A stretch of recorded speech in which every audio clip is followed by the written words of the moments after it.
Pour manipuler ces produits hautement toxiques, certains s'échangent des chaussures et des gants hors d'usage.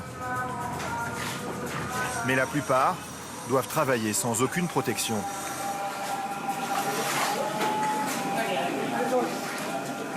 Les douleurs rongent la peau et les poumons des travailleurs. Bonsoir, je suis ravie de vous retrouver pour ce nouveau numéro d'investigation qui s'intéresse à l'Asie, continent de tous les dangers. Pour notre premier documentaire, je vous conduis à Dhaka, la capitale du Bangladesh, un des endroits les plus pollués de la planète, Hazaribagh. Ce quartier est une gigantesque catastrophe écologique à tel point qu'après des années de lutte, les défenseurs de l'environnement viennent d'obtenir sa fermeture définitive. Le responsable, c'est le cuir, cette matière noble qui tue pourtant la population de la région. 40 ans ont suffi pour faire de Hazaribagh le temple de la tannerie aux yeux du monde entier. Mais le taux de mortalité y est 3 fois plus élevé que dans le reste du pays à cause des 22 000 mètres cubes de déchets toxiques rejetés chaque jour dans la nature. Des produits très dangereux, interdits d'utilisation en Europe, mais indispensables pour faire baisser les prix des sacs, chaussures et autres blousons en cuir qui viennent étoffer notre garde-robe. Cuir, les forçats de la mode, un film de Nicolas Daniel. Je vous retrouve juste après pour une plongée dans l'enfer des gangs de Manille.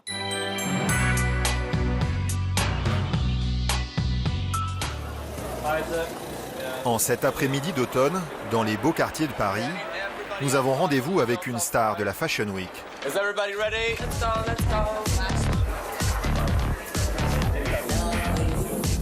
Pour l'admirer, même les people sont de sortie. Il est de toutes les conversations et de tous les défilés. Accrochés au bras de ces filles de rêve, soulignant leur taille ou couronnant leur front, c'est de lui qu'elles sont toutes folles. C'est vrai ? Oui. Toutes les femmes, de tous âges d'ailleurs, et de tout style, a son blouson en cuir noir. Pourquoi ? Parce que c'est juste cool, quoi. Puis c'est un côté un peu sauvage, un côté un peu Amazon, un peu aventurière, un peu la fille en moto, quoi. La mode est au blouson noir, mais aussi à la couleur, et même à l'imprimé. Cette saison, tout est bon pour vendre du cuir. On a fait des mini-jupes en cuir imprimé, les souliers en cuir imprimé, évidemment les sacs, les pochettes en cuir imprimé aussi. Il y a un côté séduction dans le cuir, il y a le côté aussi, je pense, une connotation un peu limite sexuelle, on va dire, où c'est vrai que le cuir, seconde peau et le côté sensualité. Et ce produit tendance descend aujourd'hui des podiums pour envahir les rayons de la mode à petit prix. Le cuir s'est démocratisé. Les tarifs sont en chute libre. Mais à quel prix ? Nous avons remonté les filières de cette industrie, l'une des plus toxiques de la planète, jusqu'au Bangladesh. À la rencontre de ces forçats de la mode, qui payent parfois de leur vie le droit de tanner les sacs et les chaussures des consommateurs européens.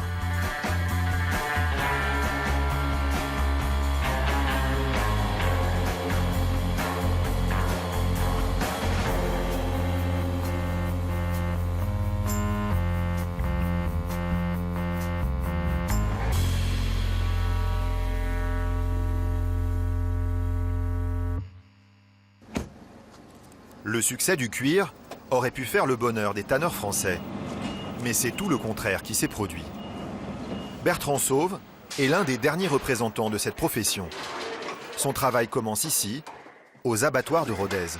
On vient récupérer les cuirs selon les catégories qui nous intéressent. Principalement, c'est les vaches et les veaux Nord-Aveyron. Les peaux qui l'intéressent sont entreposées dans l'atelier de salage. Elle est pour nous celle-ci, oui, avec les étiquettes. On est principalement là sur Aubrac et Limousine. La robe, elle est là, il n'y a pas de défaut vert. Donc là, apparemment, le cuir est correct. Son problème, c'est que depuis 2008, le prix de cette matière première a explosé. 1 kilo de cuir coûtait à peu près 1 euro. Et aujourd'hui ? Je parle des gros bovins, on parle des vaches là principalement. Et aujourd'hui, on est à 2 euros. Donc ça a carrément... Ça a doublé. Ça a doublé. Et pourquoi c'est aussi cher aujourd'hui alors? Parce que la demande est plus forte que l'offre. Donc c'est un marché qui est spéculatif. Est-ce que c'est pas lié au fait qu'on abat moins aussi avec la crise? Il y a peut-être un peu moins d'abattage parce que la demande en viande est plus faible, mais... Oui, c'est vrai. Parce qu'un kilo de viande, aujourd'hui, ça coûte aussi. La crise, mais aussi le succès du cuir, ont fait flamber le cours de ces peaux. Et ces dernières années, pour les tanneurs français, tous les coûts de production ont augmenté. Bertrand Sauve a du mal à faire vivre sa tannerie.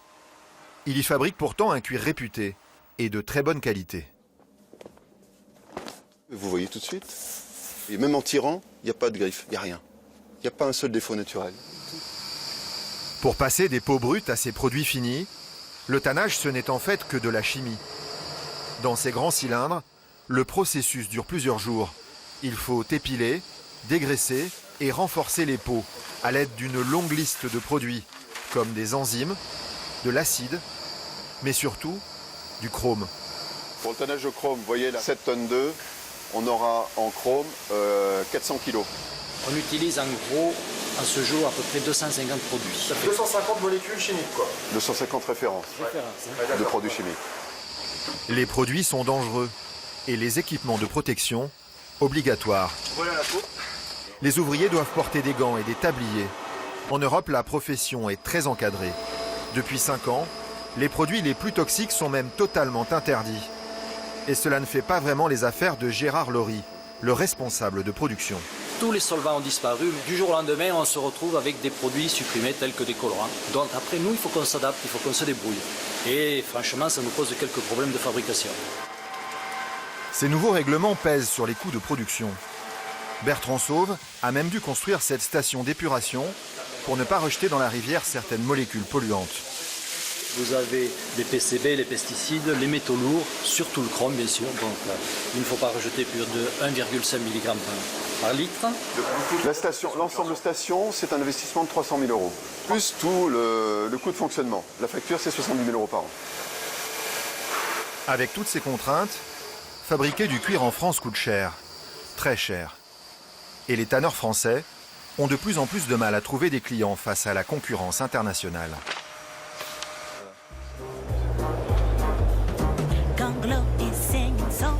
À Paris, au Salon du Cuir, ils sont des milliers à rechercher les meilleurs produits. Les peaux viennent du monde entier, notamment du Maghreb et d'Asie. Pour se démarquer, les tanneurs rivalisent d'originalité avec leurs peaux exotiques, leurs couleurs fluo et leurs paillettes. De quoi taper dans l'œil des acheteurs, comme Camille et Sébastien. Ça coûte 85. C'est l'agneau d'Espagne. Il y a 2 ans, ces jeunes Français ont créé leur ligne d'accessoires. Des chaussures vendues 200 €. Et ces sacs réversibles. C'est un sac d'ordi, mais il y a vraiment 2 dégaines complètement différentes. Pour leur nouvelle collection, il leur faut un cuir de qualité et ils sont très intéressés par les peaux de Bertrand Sauve. Il y a un secours, ça. Il faut que ça résiste à la rayure, à la goutte d'eau, et pas que ça dégorge sur les vêtements clairs, sans altérer, je dirais, la qualité du produit. C'est un cuir naturel mais perforé, et ça permet effectivement... Des articles un peu plus fantaisie. Moi je trouve que c'est super. Nous, ce qu'on veut comme matière, c'est des cuirs avec du caractère. Reste à parler du prix.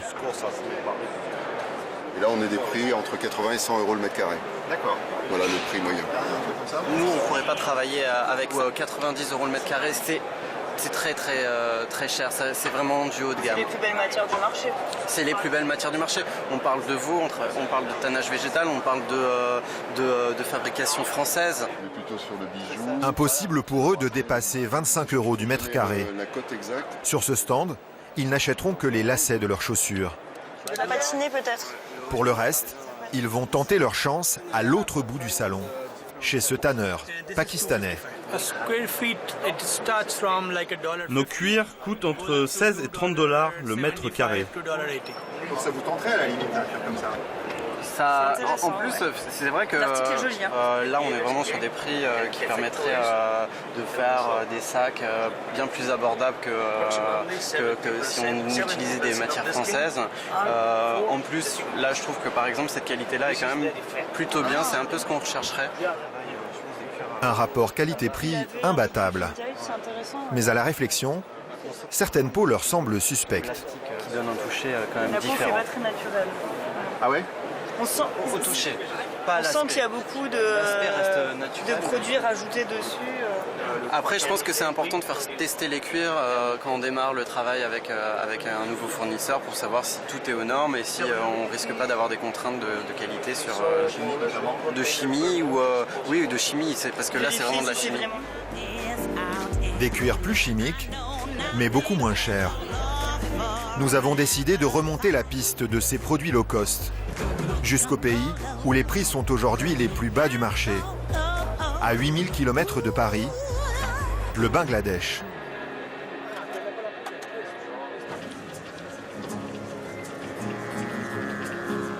Dhaka, la capitale, et ses 16 millions d'habitants. On y trouve l'une des main-d'œuvre les moins chères du monde. La grande distribution y fabrique déjà depuis 15 ans la plupart des jeans et des t-shirts vendus en Europe. Aujourd'hui, elle y achète aussi ses sacs et ses chaussures. En 5 ans, le pays a presque doublé ses exportations de cuir. Nous avons rendez-vous avec Emmanuelle, une Française qui a travaillé ici dans un bureau d'achat pour des marques bien de chez nous. Il y en a beaucoup, H&M, Zara, Carrefour, Monoprix, Ocadi, Pimki, je dirais l'ensemble des franchisés, enfin peut-être pas, on va dire bas, moyen de gamme, sont implantés, produisent au Bangladesh. Emmanuelle était chargée de négocier avec les fournisseurs locaux.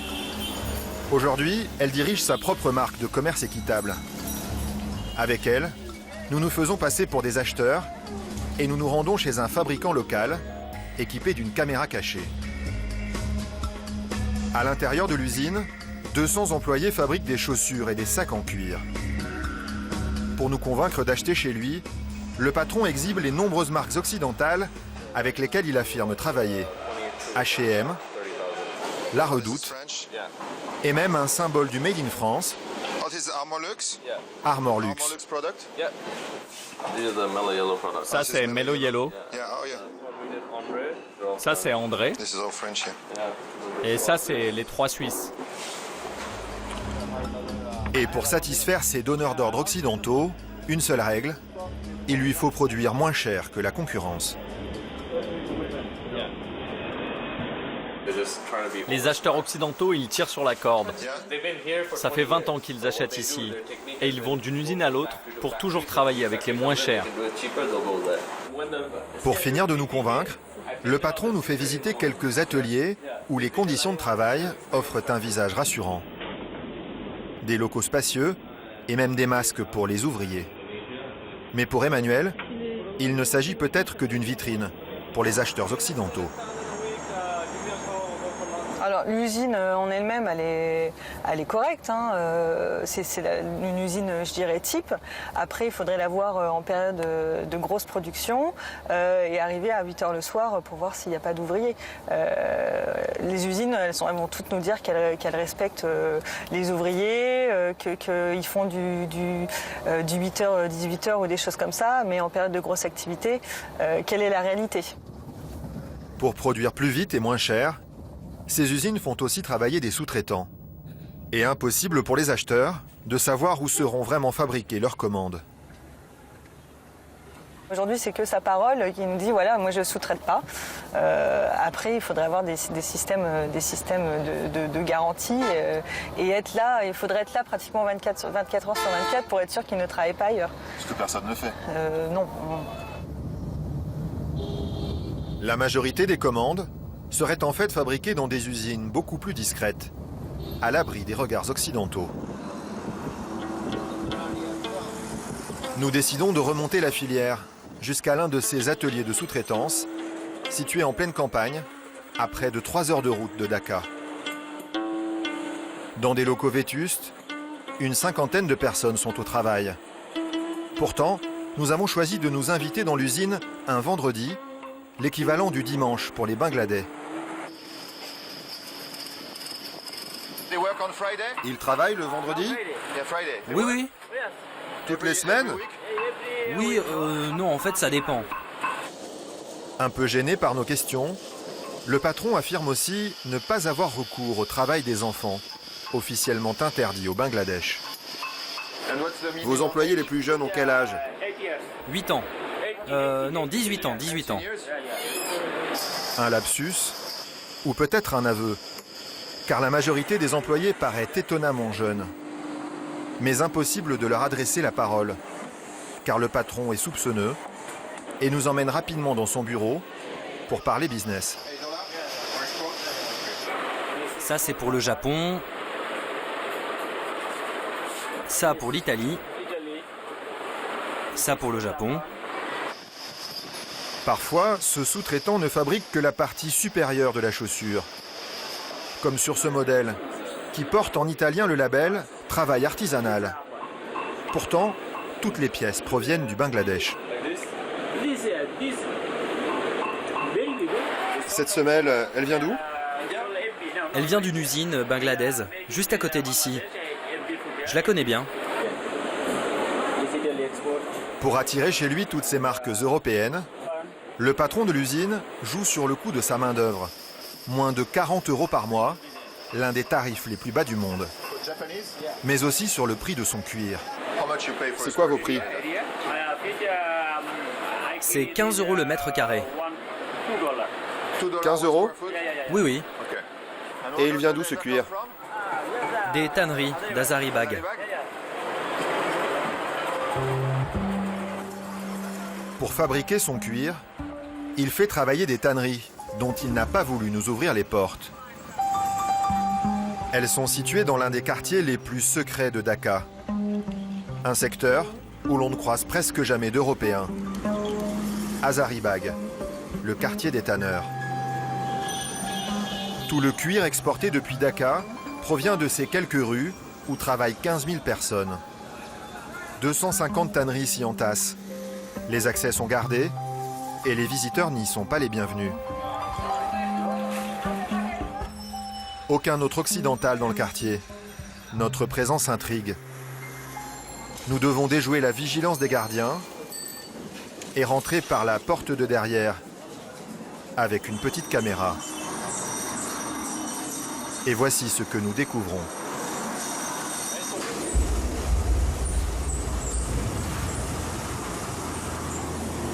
Par plus de 50 degrés, dans des tanneries hors d'âge, ces hommes travaillent les peaux. Aucune aération. L'odeur est irrespirable, mélange de chair en putréfaction et de produits chimiques. Certains ouvriers semblent à la limite de l'évanouissement. Ça, c'est à cause du gaz. Stockés au milieu des ateliers, dans des conditions dangereuses, on trouve ici les mêmes produits chimiques que dans les tanneries françaises, comme le chrome et l'acide formique.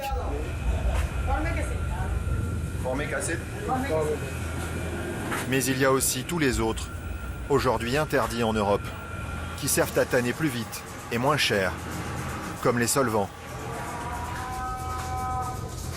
Pour manipuler ces produits hautement toxiques, certains s'échangent des chaussures et des gants hors d'usage. Mais la plupart doivent travailler sans aucune protection.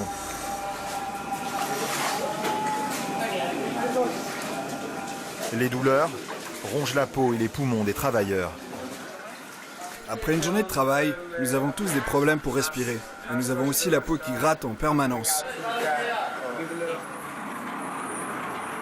Wahab et Rajib exercent l'un des métiers les plus dangereux, la teinture. Pour fixer les couleurs, les tanneries utilisent encore du mercure, un produit interdit en Europe depuis plus de 20 ans. En contact avec leur peau, il pénètre dans leur organisme, où il intoxiquera peu à peu chacun de leurs organes. Nous, on est là pour travailler dur. On n'a pas le choix, c'est notre devoir pour nos parents. Vous savez ce qu'il y a dans cette teinture? Non, on ne sait pas. Les travailleurs n'ont aucune information sur les produits qu'ils manipulent. Nous faisons la connaissance d'Abdul Halim, 22 ans. Lui aussi patauge toute la journée dans un bain chimique dont il ignore à peu près tout. Tu sais ce qu'il y a là-dedans? Des produits chimiques? Tu sais lesquels? C'est de la teinture, pour le cuir. Au début, j'avais du mal à supporter l'odeur. Mais maintenant, je me suis habitué. Pour ce travail dangereux, il est payé au salaire minimum, environ 30 € par mois. Certains ouvriers commencent à trouver notre présence suspecte. Il est temps pour nous de partir.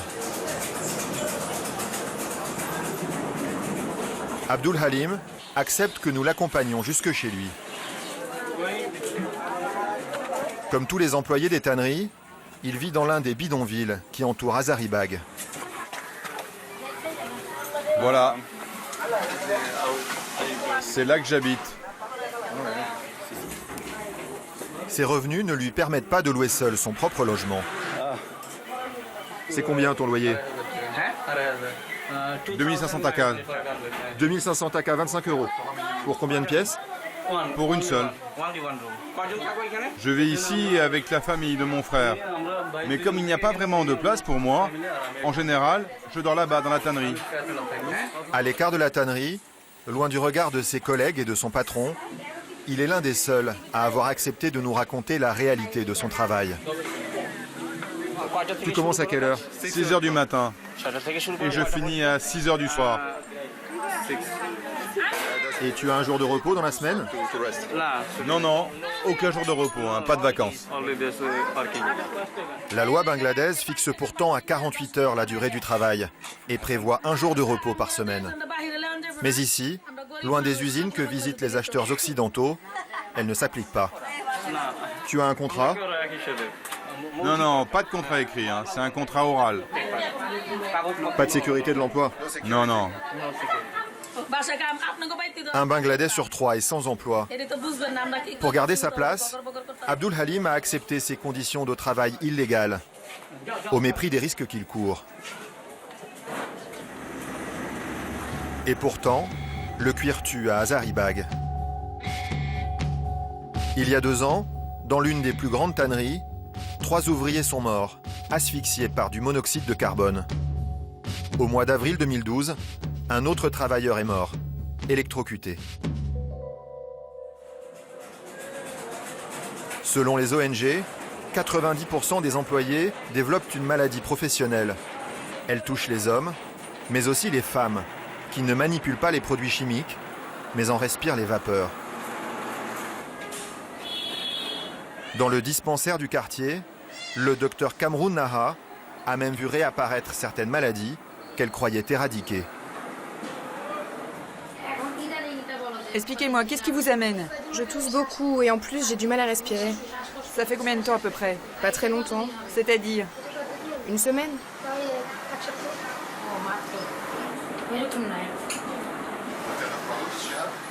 Elle a de la fièvre et elle tousse. Les symptômes de Shilpi, 19 ans, lui mettent la puce à l'oreille. Nous allons lui faire un test ici, dans notre laboratoire. Celui de la tuberculose. Ah, vous avez un soupçon de tuberculose? Oui, oui. Vous avez combien de patients tuberculeux? Entre 40 et 50 patients réguliers. C'est à cause des produits chimiques qui détruisent leur défense immunitaire. Shilpi sera diagnostiquée tuberculeuse, comme d'autres membres de sa famille, à commencer par sa mère.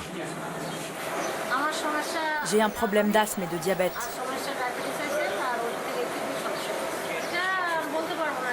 Et à cause de cette fumée, j'ai aussi cette maladie dans les bronches. Peu de statistiques existent sur le désastre sanitaire d'Hazaribagh.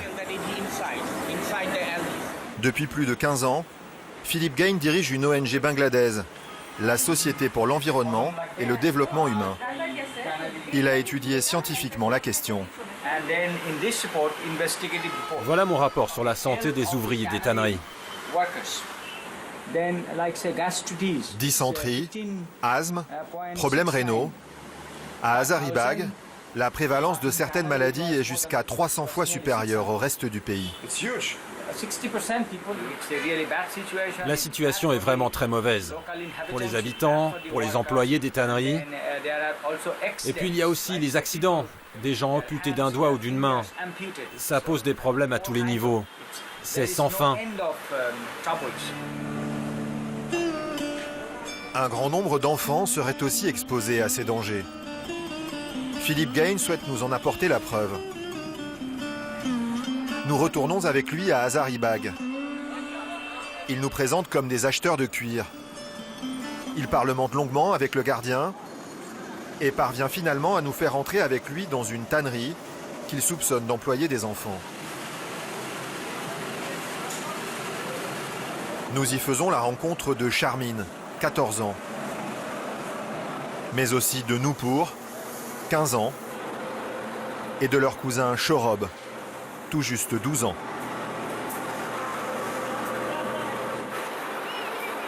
Je travaille ici tous les jours. Tous les jours, c'est vrai? Oui, tous les jours. Des petites mains, encore moins payées que les adultes. Mais impossible de finir l'interview, un contremaître nous a repérés. Nous faisons semblant de nous intéresser au prix de son cuir.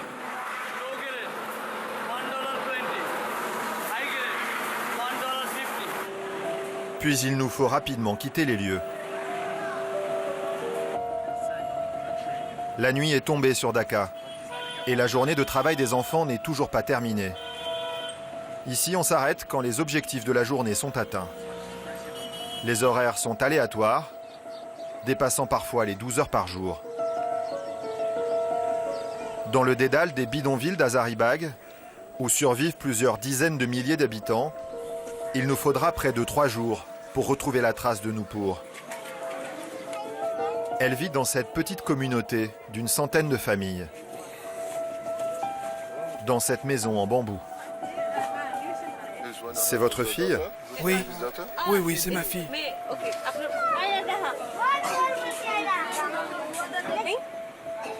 Avec Noupour, ils sont 7 à vivre dans cette cabane. Le père est sans emploi. Noupour et sa sœur doivent travailler pour nourrir la famille. Avant elle, Kulsum, leur mère, travaillait aussi dans une tannerie. Mais elle a été licenciée du jour au lendemain. La famille s'est trouvée sans ressources. Kulsum a finalement retrouvé un emploi de femme de ménage. Avant, moi aussi, je travaillais dans une tannerie. C'était la tannerie numéro 5, là-bas. C'était une entreprise italienne. Mais un jour, elle a fermé, et puis on m'a dit de partir. Pour aider sa famille, Noupour a donc pris la relève. Elle a dû quitter l'école il y a plusieurs années.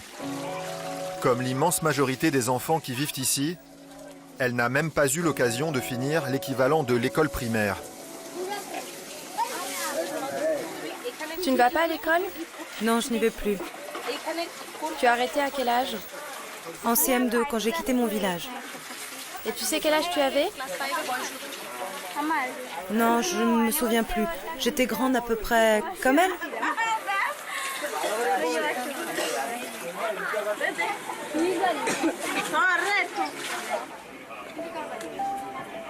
Tous les matins, juste avant 6 heures, cette jeune fille coquette n'oublie jamais de se faire belle avant d'aller au travail avec sa cousine Charmine.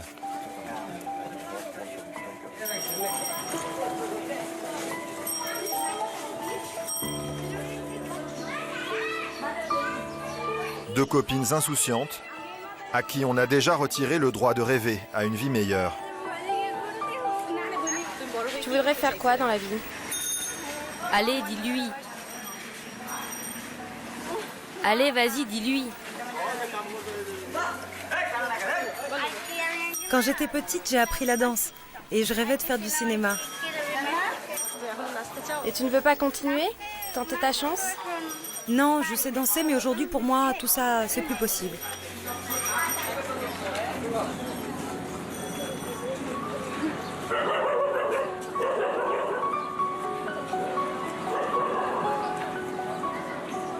Près de la tannerie, Dans les rues d'Hazaribagh, Philippe Gain est parvenu à retrouver leur cousin Shorob, le petit garçon de 12 ans.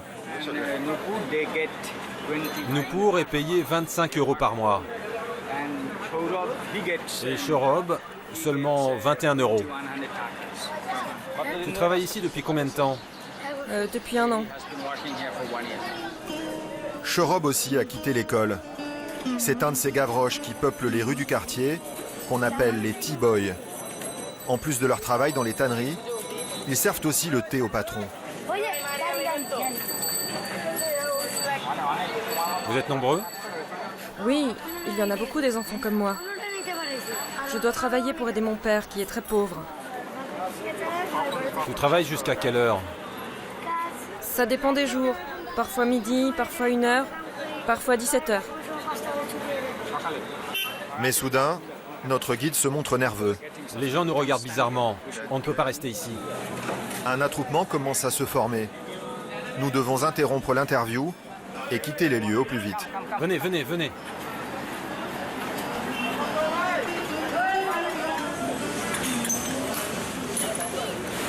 Ceux qui s'opposent aux intérêts des tanneurs sont en danger dans le quartier. Certains militants sont même menacés de mort.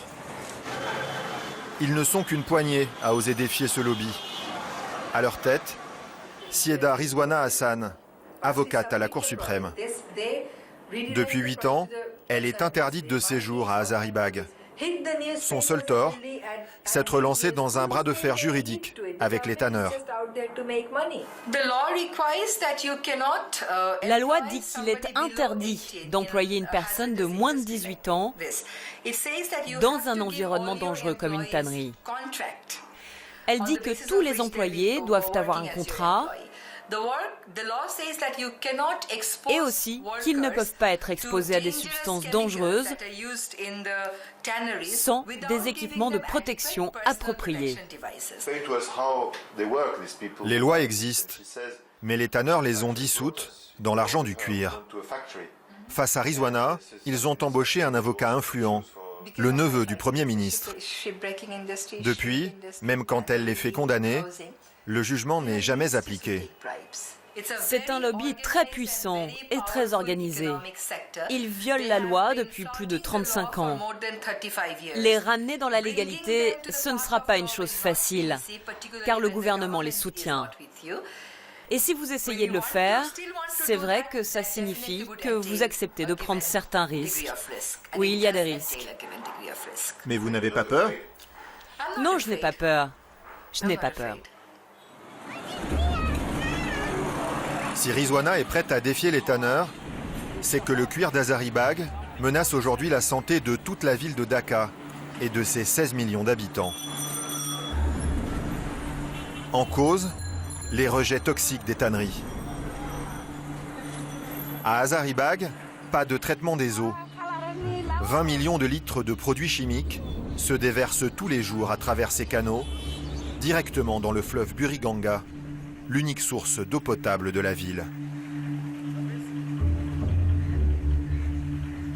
À la saison sèche, la concentration de produits chimiques est telle qu'aucun poisson ne parvient à survivre dans le fleuve. Pendant plus de 6 mois de l'année, les pêcheurs et leurs familles perdent leur unique moyen de subsistance.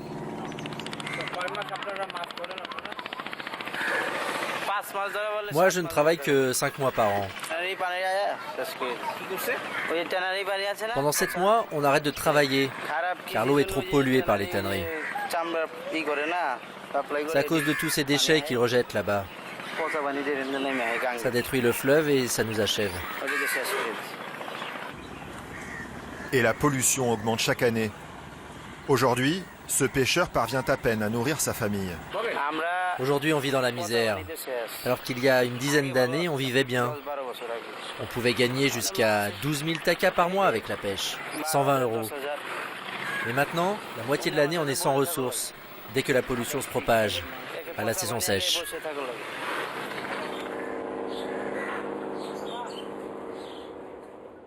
Et quand les poissons meurent, les humains ne sont pas loin de subir le même sort.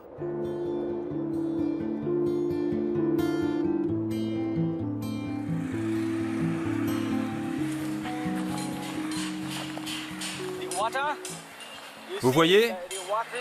L'eau coule, mais elle est chargée de toutes sortes de détritus.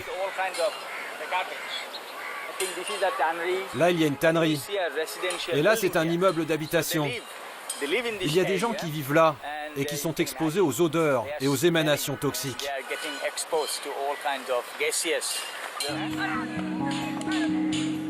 C'est sur le trajet de ces déchets, dans une poubelle chimique à ciel ouvert, que survivent des dizaines de milliers de personnes. Les plus pauvres, celles qui n'ont pas trouvé d'emploi dans les tanneries. Labli est au bout de la chaîne. Son travail, faire sécher le cuir au bord de la route. Toute la journée, elle attend le passage d'une de ces charrettes en provenance des tanneries. Vous gagnez combien par jour? C'est très irrégulier. Je touche 120 taka par charrette. Ça dépend du nombre de charrettes qu'on amène. 120 taka, soit 12 centimes pour une charrette. En plus de son travail, Labli garde son fils Imon, âgé de seulement 3 ans. Il va à l'école, cet enfant? Non. Vous croyez vraiment qu'une pauvre femme comme moi peut envoyer ses enfants à l'école?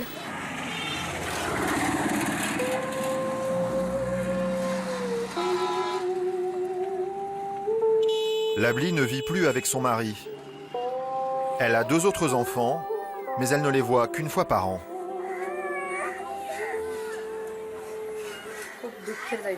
J'ai une vie très dure. J'ai 3 enfants et un seul vit avec moi.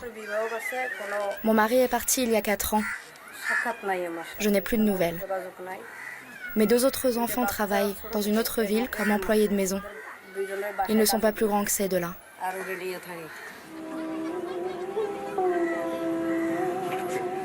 Le regard sombre et les traits tirés, Labli n'a que 28 ans. Mais son corps est déjà rongé par la fatigue et les maladies. Pendant le ramadan, j'ai été malade un mois entier. Je ne sais pas pourquoi. Je n'avais pas de médicaments et je n'avais pas les moyens de consulter un docteur. Je suis très malade. Mais je n'ai pas les moyens de savoir comment s'appelle ma maladie. Ce qui rend malade les habitants du quartier, c'est l'eau qu'ils consomment, contaminée par les produits chimiques. Et aussi, cette fumée, qui de loin attire notre attention.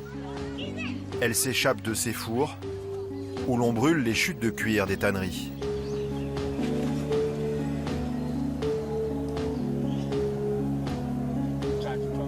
Et le cauchemar ne s'arrête pas là. Ces restes de cuir sont ensuite bouillis dans ces grandes cuves, avec d'autres produits chimiques. Tu as rajouté quoi là-dedans? De l'acide made in Bangladesh. Cette gelée nauséabonde sera ensuite revendue, achevant d'une manière stupéfiante le cycle du cuir. C'est pour nourrir les poissons et les poulets. Ils l'écrasent et ensuite ils le mélangent avec la nourriture des poissons. Mais ce n'est pas très bon? Bien sûr que non. C'est bourré de produits chimiques. Et tout ça rentre dans notre chaîne alimentaire. C'est vraiment terrible. Face à ce désastre, les militants bangladais sont désarmés. Et Rizwana, l'avocate, veut profiter de notre caméra pour interpeller les consommateurs occidentaux.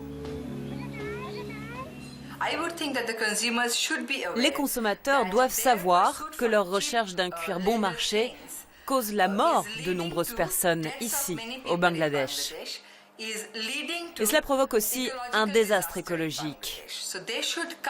Donc, ils devraient exiger des exportateurs qu'ils fassent respecter certains standards. Et ça aboutirait à un changement de la part de notre gouvernement et de nos tanneurs.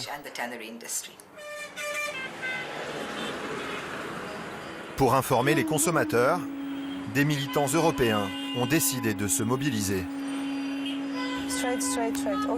Nous retrouvons Emmanuelle, l'ancienne acheteuse. Elle travaille désormais avec une association française, Éthique sur l'étiquette. Avec elle, nous faisons la rencontre du correspondant local de cette ONG, Khorched Alam. Enchantée. Naïla m'a beaucoup parlé de vous. Donc je viens voir avec vous comment mon expérience d'acheteuse peut vous être utile. Il semble que le cuir se développe très vite au Bangladesh. Alors dites-moi ce que je peux faire pour vous. D'abord, j'apprécie vraiment votre soutien moral. Depuis 20 ans, Khorshid Alam tente de convaincre le gouvernement bangladais d'agir contre le lobby des tanneurs. En 2003, après des années de lutte, il a bien cru avoir gagné la partie. Il a obtenu du gouvernement une décision qui aurait pu tout changer. Pour nous l'expliquer, il nous emmène à une trentaine de kilomètres de Dhaka, en rase campagne.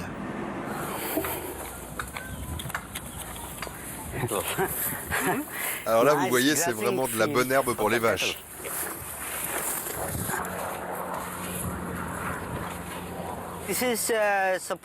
Ça, c'est censé être le nouveau site pour les tanneries d'Hazaribagh. Elles étaient censées déménager ici. Depuis 10 ans, l'État a donné aux tanneurs ce terrain de plusieurs hectares. Il l'a même loti et équipé aux frais du contribuable.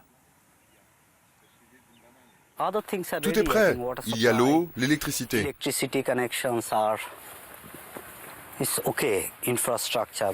Ça vient du gouvernement? Oui, c'est le gouvernement qui construit tout ça. Toutes ces infrastructures autour de nous. En échange, les tanneurs avaient l'obligation de s'installer sur ce nouveau site, loin des habitations, et d'y faire construire une usine de retraitement des eaux. Le déménagement devait s'achever au plus tard en 2005.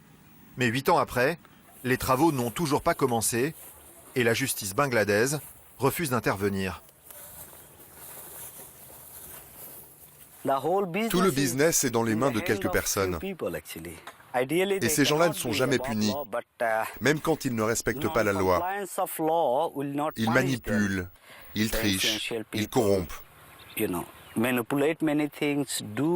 au bout du compte, ils ont tellement d'influence sur l'économie et sur le gouvernement que personne n'ose s'en prendre à eux.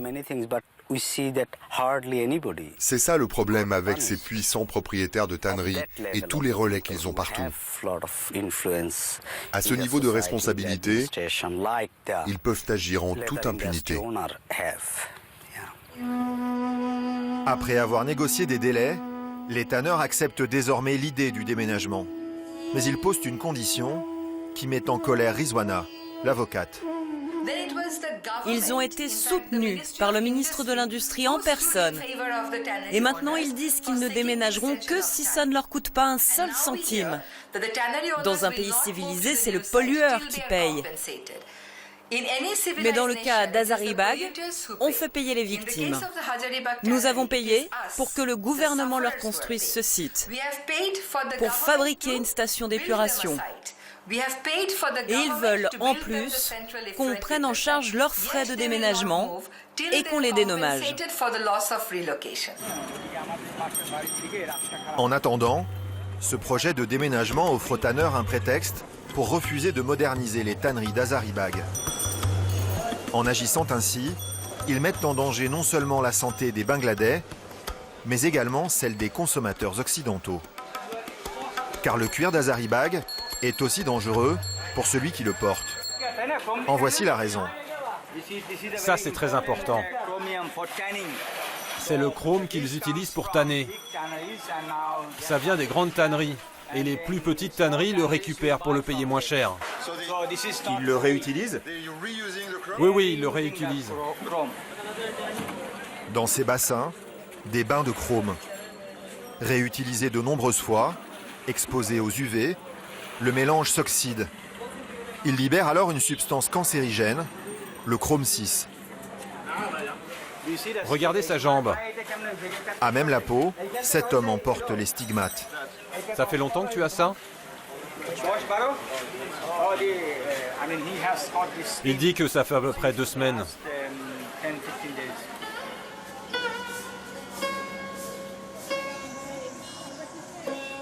Fixé sur les cuirs, le chrome 6 voyage ensuite jusqu'à l'autre bout du monde. Dans ces milliers de containers qui débarquent tous les jours en Europe, les sacs et les chaussures tannés au Bangladesh et dans certains autres pays d'Asie menacent la santé des consommateurs.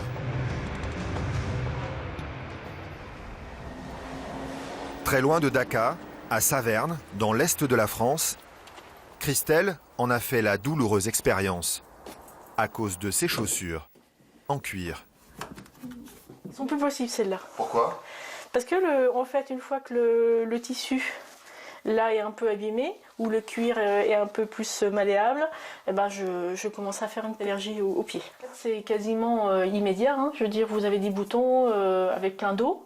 Et ensuite, les boutons percent et après ça pèle quoi en fait. Ça vient tout sec et vous avez la peau qui pèle. Depuis 10 ans, le chrome 6 fixé sur le cuir la rend malade. Et cette allergie empoisonne chaque geste de sa vie quotidienne. Donc ça c'est une protection que l'on met sur le volant, tout en plastique. D'accord. Parce que le volant est en cuir. D'accord, donc vous pouvez pas conduire la voiture sinon? Ah non, sinon j'ai une réaction pareille sur les mains. Pour se soigner, Christine doit se rendre chez le docteur Gélène. Je m'assois parce que... Alors on voit encore, vous voyez très bien, des lésions d'eczéma. C'est les pieds de Christelle, peut-être que vous les avez découverts. Oui, exactement. J'ai voulu être coquette cet été. Vous l'avez payé, on dirait. Ah, c'est systématique. Mais c'est peut-être beaucoup plus violent. On a des cas où c'est tout le pied, où c'est plus... Ça dépend en fait du type de chaussure, de la durée pendant laquelle vous le mettez. Le produit qui provoque ces réactions, c'est le fameux chrome 6, dangereux pour la peau et pour les poumons. C'est connu comme étant, il est réputé comme étant un cancérigène au niveau pulmonaire, peut-être d'autres, mais essentiellement pulmonaire, oui, ça c'est connu. Et les alertes au chrome 6 progressent chaque année, à mesure que l'industrie du cuir délocalise ses productions. Mais comment ces produits dangereux parviennent-ils jusqu'aux consommateurs européens? Et pourquoi les contrôles aux frontières n'empêchent-ils pas leur importation?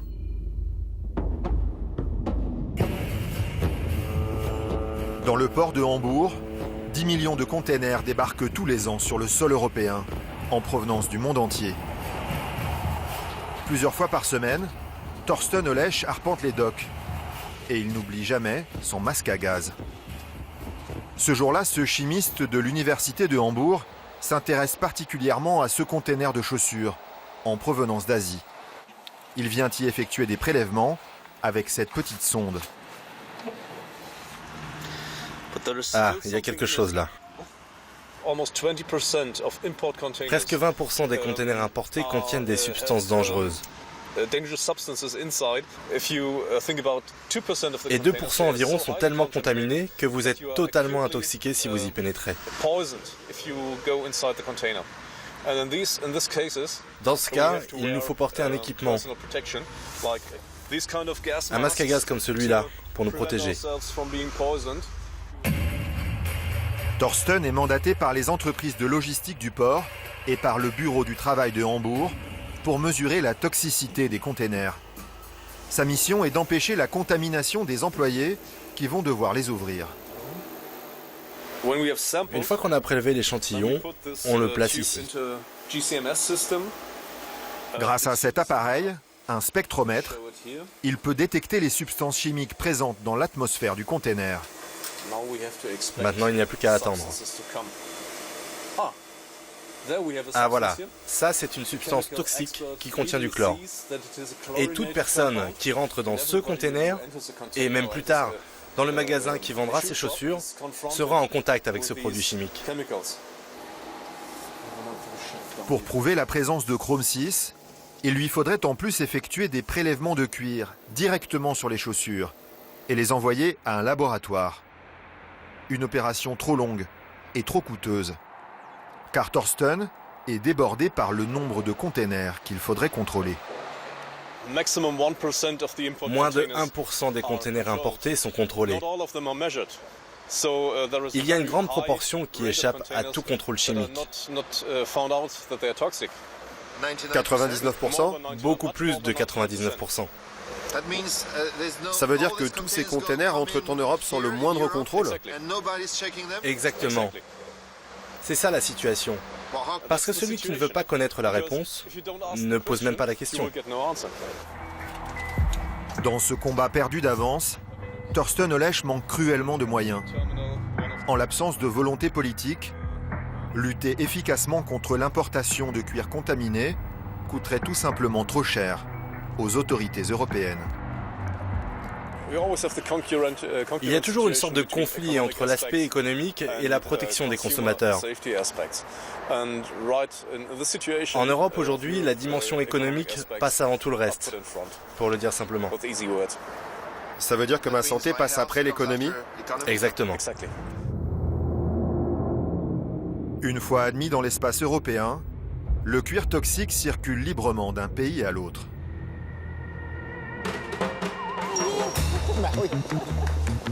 Les autorités françaises ont décidé de réagir.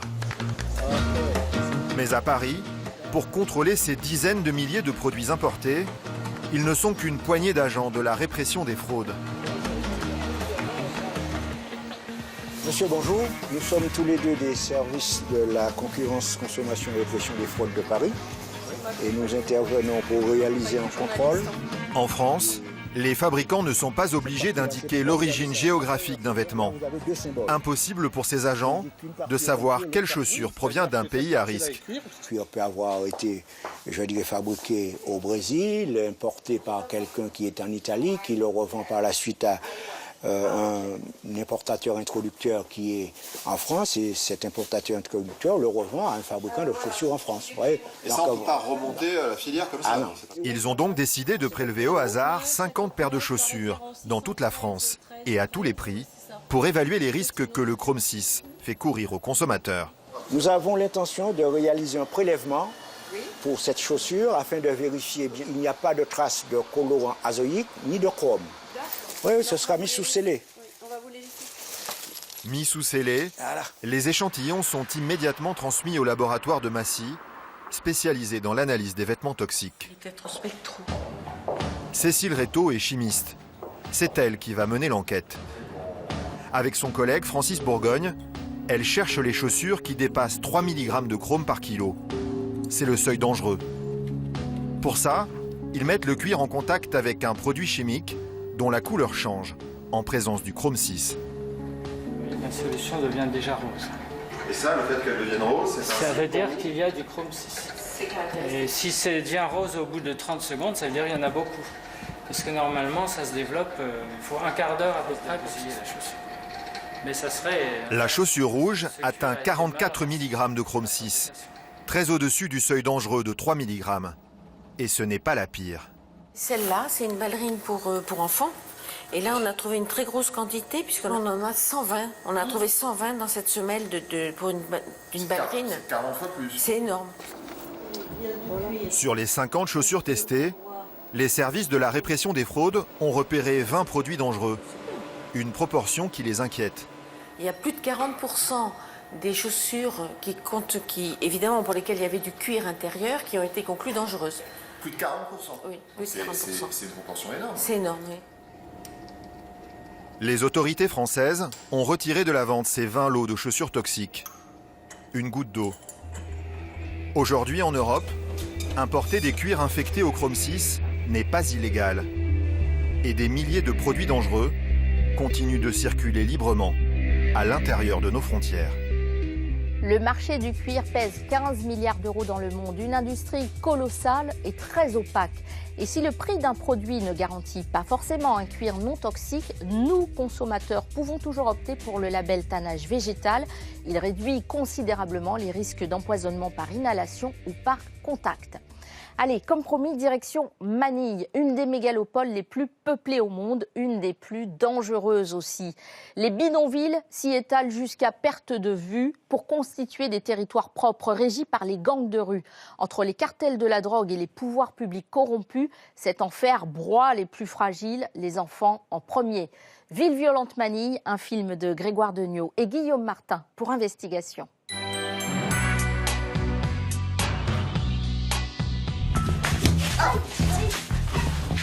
Debout, debout, debout. Debout. Cette maison à droite, c'est la maison de la cible.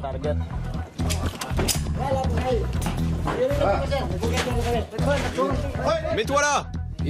Ça veut dire que s'il devient président, il va forcément abuser.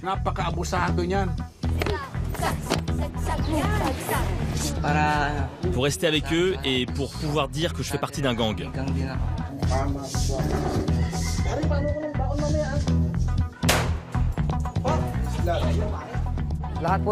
Tous mes anciens potes sont des drogués ou morts.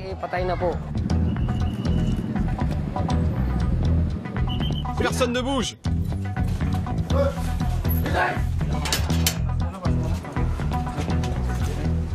Entrez, entrez, bienvenue à la maison.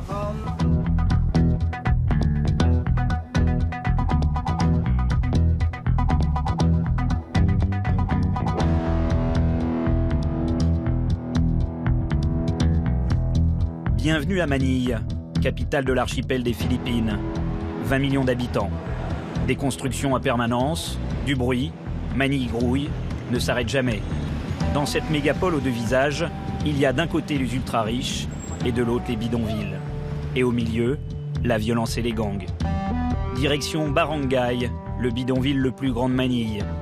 Les TBS nous accueillent, c'est le gang le plus craint des Philippines. À sa tête, Mamo, en casquette bleue.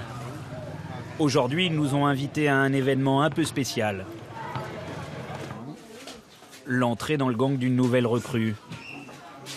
Le futur gangster, le voici. Frédéric n'a que 16 ans. Et malgré sa motivation, il est terrifié. Pourquoi tu es là? Je veux faire partie du gang, je veux être un membre des TBS pour faire partie d'eux. Et tu n'as pas peur?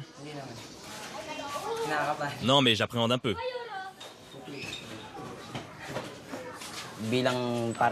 On va le tabasser. C'est un test pour voir s'il est assez fort, s'il est digne d'appartenir au gang. Ce n'est que le début de la violence, car il va affronter encore plus de difficultés quand il fera vraiment partie du gang. Parce que, vous voyez, on doit savoir s'il est prêt. Car on ne rentre pas comme ça dans le gang. C'est pas juste un oui de notre part. Il faut qu'il soit tenace. Il faut qu'il soit fort. Nous, on est tous passés par là. C'est comme ça. Cette initiation à la violence va durer 40 secondes. Cela s'appelle un jump-in. Plus bas. Plus bas. Faut pousser le mur. Allez. Allez, on commence. Debout, debout, debout. Debout. Vas-y, tape-le. Tout le corps est frappé violemment. Seule la tête est épargnée. Allez, lève-toi. Un briquet. On va commencer à le brûler. Avec une cigarette, Frédéric se fait marquer entre les doigts. C'est la marque des TBS. La douleur est insoutenable, mais pas le droit de protester. Il en va de son acceptation dans le gang. Pourquoi vous faites ça? Pour rester avec eux et pour pouvoir dire que je fais partie d'un gang.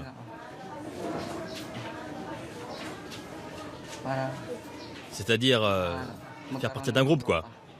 Et ça représente quoi pour vous? La fraternité. C'est comme une fraternité. Un passage à tabac, une brûlure et une poignée de main. La première étape est franchie. Maintenant, c'est bon. Si on a besoin de lui, on l'appellera.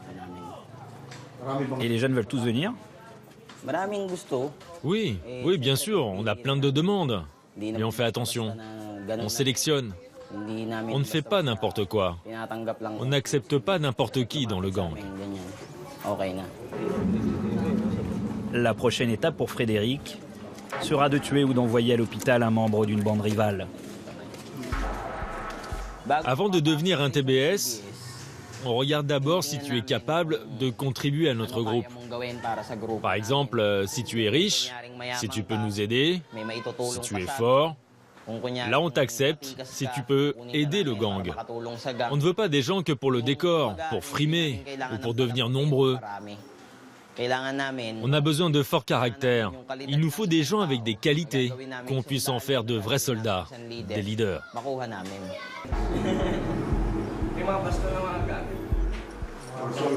J'ai remarqué que vous aviez des tatouages. Qu'est-ce qu'ils représentent? Ça, c'est le nom de notre gang. T. Brown S. Et puis juste en dessous, à droite, c'est commandant. C'est le symbole d'un groupe, le groupe de prisonniers auquel j'ai fait partie. Vous voyez, c'est ce tatouage. Ensuite, là, ce sont des citations. Par exemple, « Seul Dieu peut me juger ». Et là, c'est Al Pacino dans Scarface. Des références à la violence mélangées à la religion, comme si c'était pour se donner bonne conscience. La plupart de ses membres connaissent bien la justice. Ce numéro sur la nuque en est la preuve. Ça correspond au numéro du code pénal qui décrit le meurtre aux États-Unis. Le 187, c'est le meurtre. Meurtre, code de meurtre. Le code pour le meurtre. 187, c'est le meurtre aux US. Le 187, ça veut dire que tu as des ennemis et tu les as tués. On est capable de le faire. On est capable. Et tu as intérêt à être le plus rapide. Et comment vous gérez les membres qui dérapent ? Par exemple, le tabassage de tout à l'heure. On le tabasse avant de devenir membre du gang, et quand il est en tort, on fait ce qu'on appelle un jump out. T'es de nouveau tabassé plus fort, et ensuite rejeté du groupe. Ensuite, vous devenez un ennemi. Et là, tu ne peux plus représenter notre groupe. On te donne plus aucune aide. Et si tu fais une faute grave, la plus grave des fautes, c'est possible que tes anciens camarades te tuent.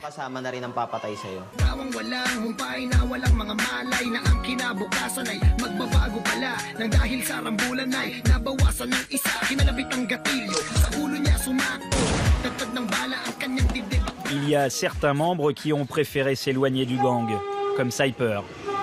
Aujourd'hui, il fait du rap, mais toujours en compagnie de ses anciens compagnons du crime.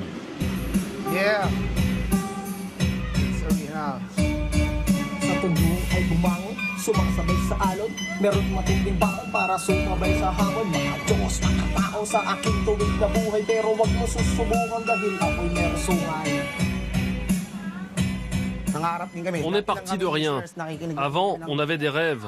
On écoutait nos idoles. Ils nous disaient de vivre et de survivre. À l'époque, bien sûr, il fallait avoir de l'ambition. C'est nécessaire ici, car à Manille, quand tu es faible, comme ils disent, si tu t'accroches pas, tu ne peux pas vivre. Tu dois être intelligent. La survie ici, c'est savoir qui sont tes amis. C'est ça. C'est normal d'avoir des ennemis. C'est la jalousie qui fait ça. Il y a toujours des conflits, et dans ces conflits, il faut être solidaire.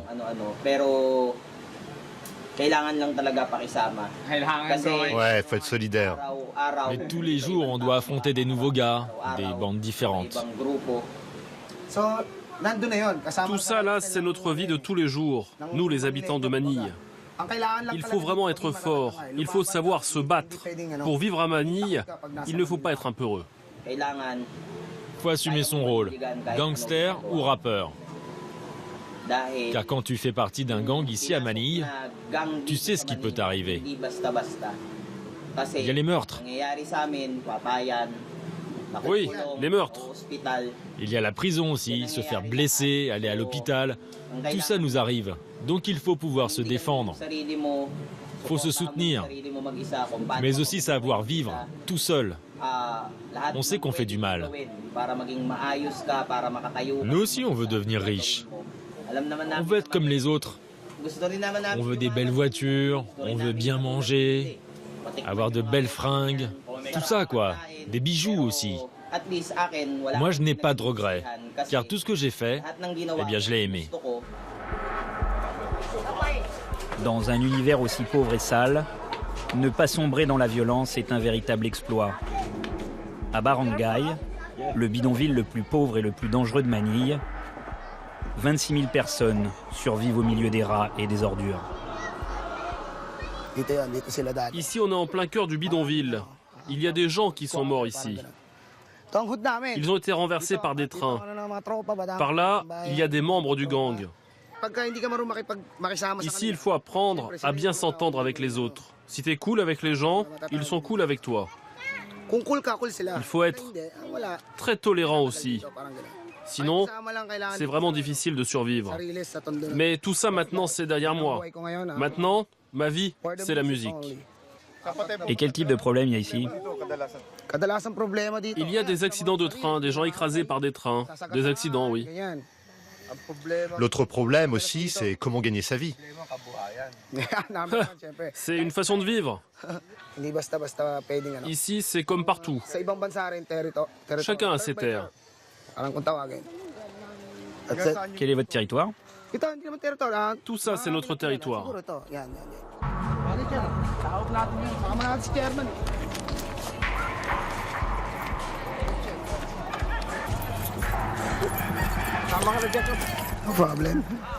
Avant, c'était très violent ici. Il y a eu des fusillades.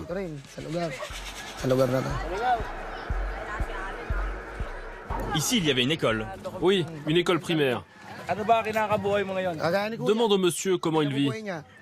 Moi, ma vie, c'est les déchets. Les cartons, les autres détritus. Comme le plastique, le papier. Tout ce que je trouve, en fait. Et de la nourriture. Et de la nourriture. La nourriture? Les restes, en fait. Je trouve des restes, des fruits, des légumes. Je trouve ça et les choses qu'on mange ici, ça nous permet de vivre. C'est ici que je gagne ma vie. Comme on dit aux Philippines, l'argent se trouve dans les déchets. Les enfants qui prennent de la drogue, je les emmène avec moi pour qu'ils puissent manger et qu'ils arrêtent d'en prendre. Et surtout pour qu'ils ne s'enfoncent pas.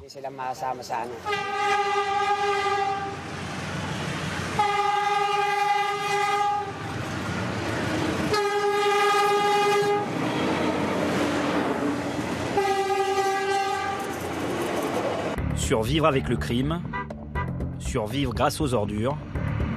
Certains ont fait un autre choix. Direction Caloocan, un bidonville où des enfants ont décidé de se prendre en main.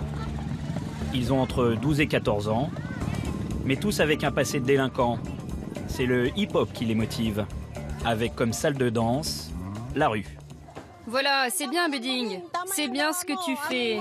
Vers l'intérieur, c'est ça. Grâce à Dita, ils ont pu changer leur destin. Ils savent danser. Et c'est pour ça que je suis fière d'eux. Car malgré tout, je les ai aidés.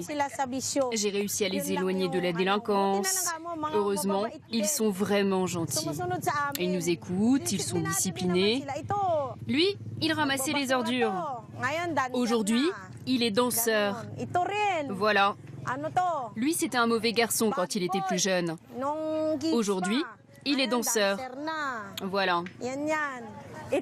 Voilà, c'est pareil pour lui. Ils étaient têtus, mauvais. Aujourd'hui, ce sont de bons gamins depuis qu'ils sont dans un groupe comme ça.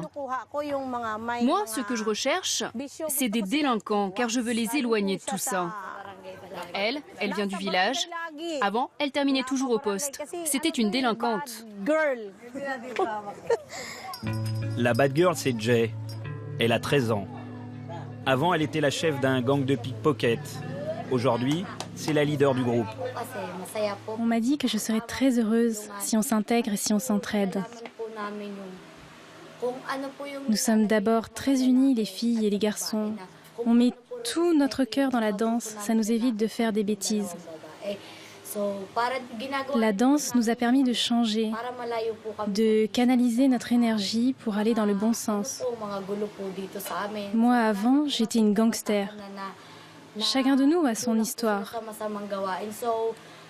Après avoir formé le groupe, on a tourné une page. Et vous êtes comme leur mère? Oui. Elle est comme votre mère? Vous l'appelez comment? Tandita. Nous sommes pauvres. Nous n'avons ni de quoi payer les transports, ni participer au concours. Mais par chance, ils gagnent. C'est votre plus beau prix? Oui.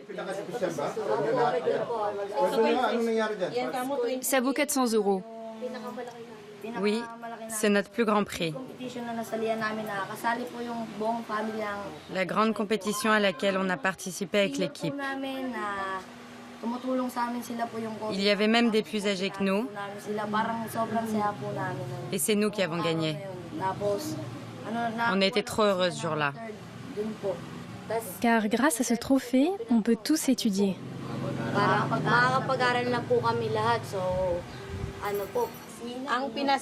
Ils sont heureux avec les 400 € qu'ils ont gagnés. Ça fait 14 € par enfant. Quelques euros pour un concours, une bien maigre consolation. Alors comment ne pas replonger dans la délinquance? Derrière son sourire, Dita a posé des règles très strictes. C'est interdit pour eux de fumer des cigarettes ou de la marijuana, ou encore de boire de l'alcool. Si par exemple on apprend qu'ils touchent à ça, ils sont exclus. Heureusement, ils obéissent. Ils sont disciplinés, ces enfants. Et c'est peut-être pour ça que nous y arrivons.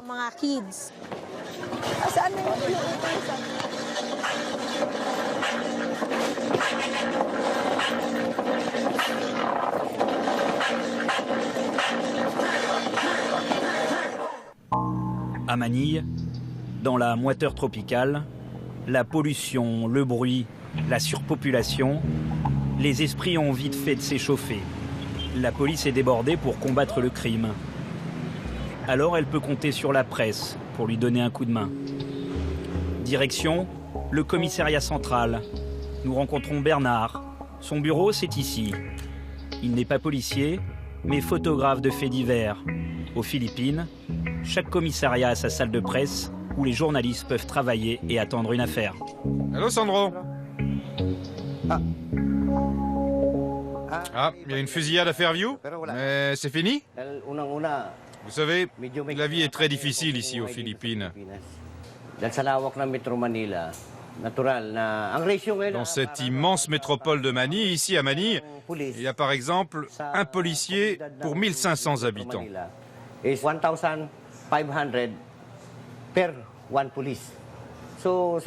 Alors c'est pas étonnant que les forces de l'ordre aient beaucoup de mal à suivre.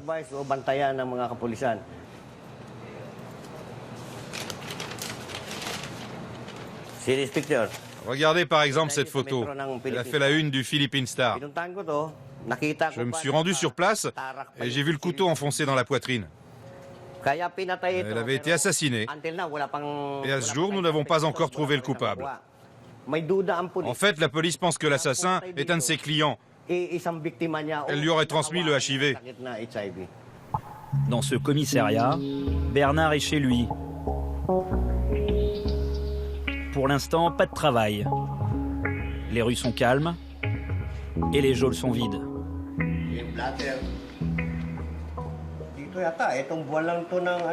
Il y a un mois, on a compté 10 morts. Aujourd'hui, ça a un peu ralenti.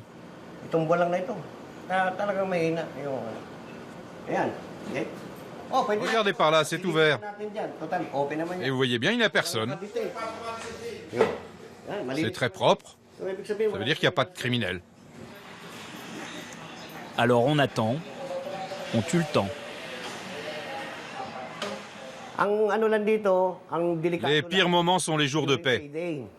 Avant et après le jour de paix. Disons les 15, 16 ou 17 du mois. C'est très violent à ce moment-là, car vous savez comme la vie est difficile maintenant. Et il y a aussi beaucoup d'incendies dans les endroits défavorisés. On ne peut pas blâmer les gens qui ont faim, on ne vient pas à leur secours. Le calme était de courte durée. Un mort à Valenzuela. On y va, vite.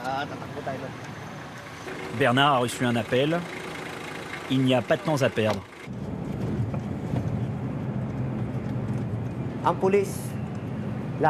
Avec la police, on est en première ligne. Il y a des risques, surtout dans les fusillades. Heureusement, on est encore vivant.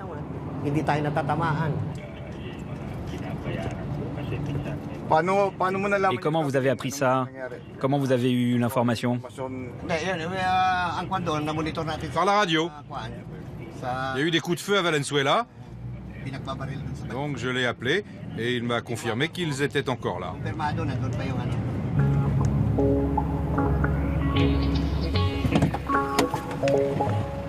Arrivé sur les lieux, Bernard n'est pas le premier. Quelques journalistes sont déjà là. Alors il faut faire vite, prendre les informations, photographier. On ne doit pas s'attarder. C'est là? Dans la Nova, c'était la victime. Il a bloqué l'autre. Et lui? Il avait une arme et il a tiré sur l'autre. Mais il est où? Il s'est énervé et il s'est échappé. Le chauffeur s'est échappé? Oui, il s'est échappé. Serine Castro? Oui, oui. La femme de la victime a été prévenue. Son mari n'a pas été tué pour un règlement de compte ni un braquage, mais pour une toute autre raison.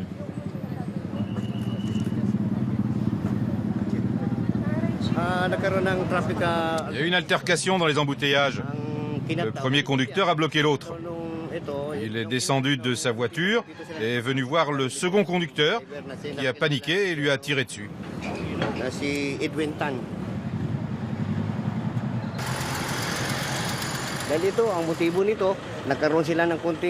En fait, ça a commencé par un petit conflit. Ils se disputaient la priorité.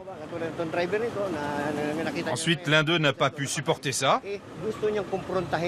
Et voilà comment ça se termine. Le ton monte et on retrouve un cadavre sur la chaussée. C'est ce que l'on appelle un road rage. Comprenez la rage au volant. Le quotidien à Manille. On en dénombre plus de 70 par an. Retour au commissariat. Bernard doit choisir ses photos et les envoyer au journal. En faisant ce métier, il a l'impression d'aider. Ça va être publié ce matin, j'ai de quoi faire un article. Ça va s'adresser à tous les chauffeurs. Vous voyez, c'est l'été, il fait chaud, et les gens s'énervent facilement. Demain, tout le monde va en parler, tous les autres journaux. Ici, à partir d'un petit conflit dans les embouteillages, ça se termine par des tirs.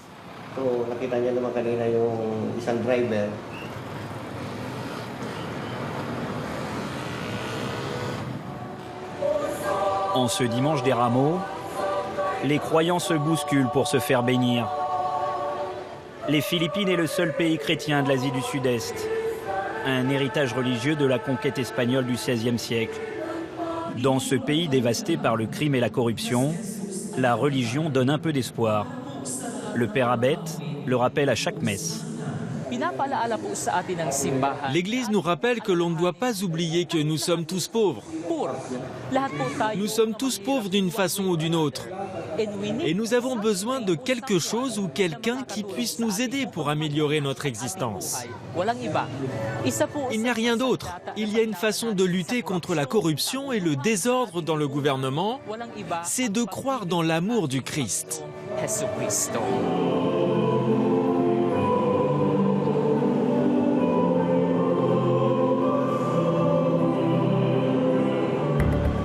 À Makati, le district le plus riche de Manille, tout est privé.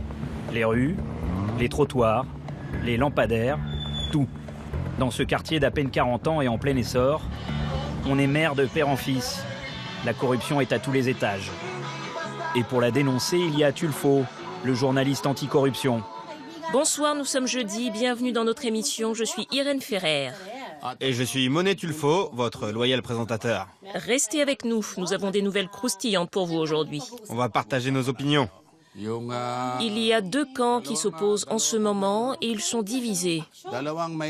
À Makati, il y a le maire suspendu, Junjun Binay, accusé de détournement. Et il y a le maire adjoint, Romulo Peña.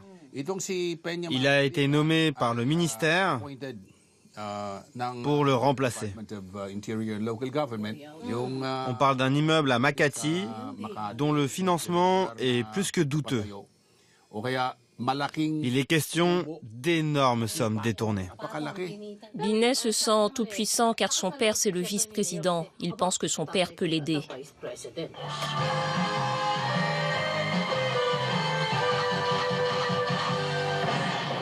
La mairie de Makati, la voici. Le maire accusé de corruption y est retranché. Pas de service de sécurité devant, mais des centaines de gens, fervents supporters du maire Binay. Binay, Binay, nous sommes pour Binay. Binay, Binay, nous sommes pour Binay.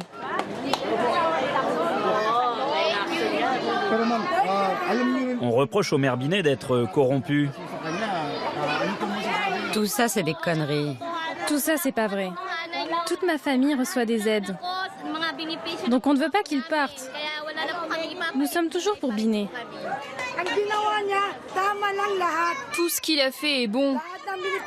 Toutes les aides pour les écoles, les étudiants, il aide pour les médicaments, pour tout. Qu'est-ce qu'ils veulent de plus? Ce n'est pas possible de changer le maire Binet. Il n'y a que Binet pour toujours. Jusqu'à ma mort, je serai pour Binet. L'ancien maire Binet a été démis de ses fonctions par la justice. Il aurait empoché environ 40 millions d'euros pour la construction d'un immeuble. Tulfo et le nouveau maire Peña regardent le spectacle impuissant. Voilà, c'est là. Voici l'immeuble en question. C'est là où tout a commencé. La construction de cet immeuble a coûté à la ville 46 millions d'euros. Le prix réel est de 6 millions d'euros. 6 millions d'euros, vous vous rendez compte? Et voilà, on y est. Oui, c'est mon bureau. Pourquoi votre bureau est ici? Eh bien, le maire suspendu ne veut pas quitter la mairie. Il est encore là-bas. Ça fait 17 jours. En fait, actuellement, c'est lui le maire officiel. Et il remplace le maire de Makati, Junjun Binet, qui lui est toujours à la mairie, malgré sa suspension. Il est mis en examen par le tribunal pour corruption. En ce moment, l'enquête est en cours et le tribunal a donné l'ordre pour suspendre ses fonctions. Le ministre de l'Intérieur a décidé de me nommer maire. Mais vous ne pouvez rien faire, vous ne pouvez pas gérer la ville. Pas encore, mais petit à petit. Certains services de l'extérieur, comme la police, les pompiers, comment vous dire, comme les banques. En fait, je suis aux responsabilités. Mais concernant les opérations concrètes dans la ville, je ne peux pas m'imposer. Je ne peux pas les appeler pour une réunion, car l'ancien maire les empêche d'assister à mes réunions. C'est un peu particulier, effectivement. Le maire actuel a peur. La foule protège l'entrée. Il ne peut même pas faire appel à la police. La situation est inextricable. Je ne peux pas rentrer. Il ne peut pas. La foule l'en empêcherait. C'est impossible pour vous d'entrer à l'intérieur. Ah oui, oui, vraiment impossible. Il ne peut pas rentrer avec la police? Vous savez pourquoi la police ne peut pas forcer l'entrée? Car ça peut prendre un tournant politique. Oui, il a raison. Il a raison. Si par exemple quelqu'un dans la foule est blessé, ça serait un point pour les Binet. On nous a rapporté que les Binet leur avaient dit « Si vous nous soutenez, on vous donne de l'argent. » Vous vous rendez compte? C'est une foule payée. Combien sont-ils parfois? Une fois, ils étaient 2000. 2000. Il y a de la nourriture gratuite. Nourriture gratuite et cinéma gratuit. Il y a ceux qui mangent gratuitement. Et il y a les autres qui survivent. À Manille, 15% de la population a faim. Retour à Barangay. C'est dans le cimetière que les TBS passent leur journée. Ici, entre les tombes, des gens vivent parmi les victimes de la violence criminelle. T'as apporté quelque chose? Mais non. Bruti, tu crois que je suis de la police? De temps en temps, les TBS viennent se souvenir de leurs anciens camarades morts. Ici, c'est un de nos vétérans qui est mort. C'était Rodolfo. On l'appelait Dolphy, ou Suisse. Il a été tué en quelle année déjà? 2000. Ouais, vers 2000. Il s'est embrouillé avec un autre gang. Il leur a volé 2 bocaux d'ecstasy. Il les a braqués avec une arme. Lui, tout seul, il a braqué le dealer. Et là, ils l'ont recherché, ils l'ont trouvé. Et quand ils l'ont trouvé, ils l'ont coupé en morceaux. On a retrouvé toutes les parties de son corps. sauf la tête. N'est-ce pas, mon frère? Ouais. Partout, on trouvait des parties de son corps. Putain, et personne ne vient jamais lui rendre visite.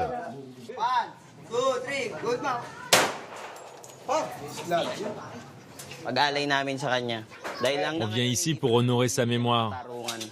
Jusqu'à aujourd'hui, on ne s'est toujours pas vengé. On connaît le gang, mais on ne sait pas exactement qui sont les tueurs. S'ils retrouvent les meurtriers, une guerre des gangs éclatera. Et la seule façon de la gagner, c'est d'avoir le maximum d'armes. Tu vois, on a besoin de ça ici. Car avec un flingue, on sauve notre peau et on protège nos familles. Car si on n'a pas ça, on se fera dévorer par les zombies. Allez les enfants, partez. On voit aussi que vous portez des croix. Vous arrivez à associer le Christ, les cimetières, les armes. Vous pensez que cela va ensemble? Si on ne se protège pas, si nous n'avons pas toutes ces armes, ce sera nous qui serons enterrés dans ce cimetière. Je considère que chaque jour où nous sommes épargnés, eh bien c'est une victoire. Dieu est présent à chaque moment. Dieu décide combien de temps on a pour vivre. On ne prétend pas être les plus forts, mais on fait de notre mieux pour rester en vie. C'est pour ça qu'on a besoin de toutes nos armes. Mais ça ne nous empêche pas de croire en Dieu. En tout cas, c'est notre force.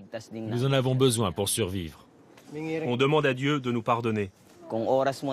Des membres de notre groupe sont morts et ils portaient des armes. D'autres sont en prison ou se cachent. Dieu n'y est pour rien.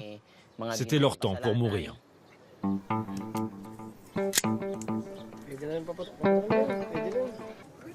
Je voulais discuter tranquillement avec eux. Le ton est monté. Il voulait sortir son arme. Je lui ai dit « Sors-le! Sors ton flingue !» Abruti. Je leur ai donné une chance. Ils étaient 4. Et personne voulait le sortir. Son flingue était derrière lui et il était assis dessus. Comment il peut le sortir? Donc, je l'ai tué.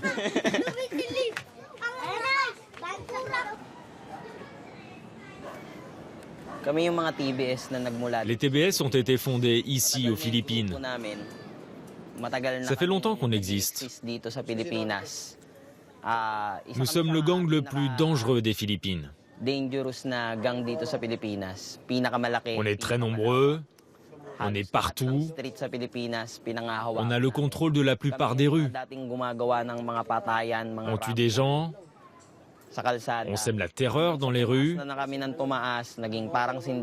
En fait, on fonctionne comme un syndicat. Et maintenant, nous, on fait aussi du trafic de drogue.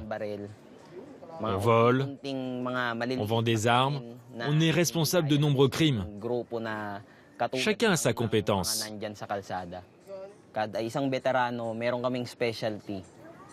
Et vous n'avez pas peur de la police? On leur échappe. On ne veut pas aller en prison. Ici, aux Philippines, les conditions en prison sont insupportables. En prison, on ne mange pas régulièrement. Et c'est compliqué, même pour dormir. Et parfois, les gangsters jouent les agents doubles. La police a besoin d'indices, surtout pour lutter contre la drogue. Sans eux, elle ne pourrait pas travailler, pas infiltrer les groupes. Nous rencontrons Bouaoui. Cela fait longtemps qu'il renseigne les stupes, et c'est toujours la même méthode de travail. Combien ça coûte la dose? Par ici, là où je vais le chercher, le moins cher c'est 5 grammes pour 75 €. Ça fait longtemps que vous travaillez avec les stupes?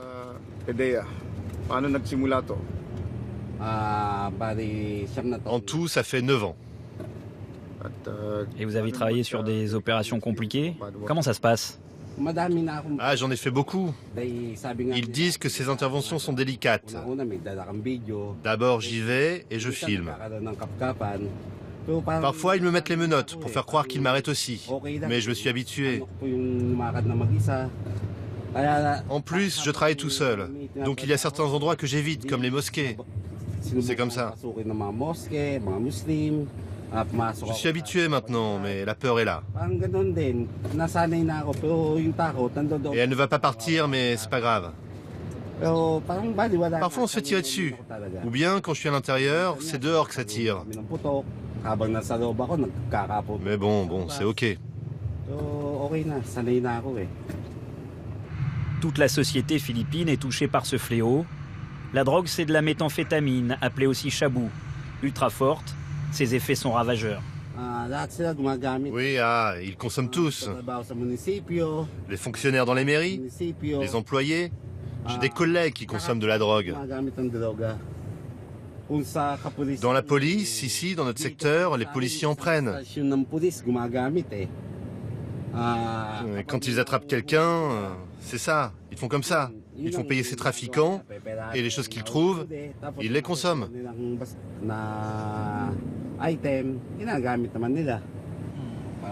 Garde-toi plus loin, pour pas qu'ils nous voient. Bouaoui est aussi consommateur de chabou. Il part dans un point de vente. Il filmera comme il le fait avant les opérations de police. Et cette fois-ci, il se fait passer pour un dealer.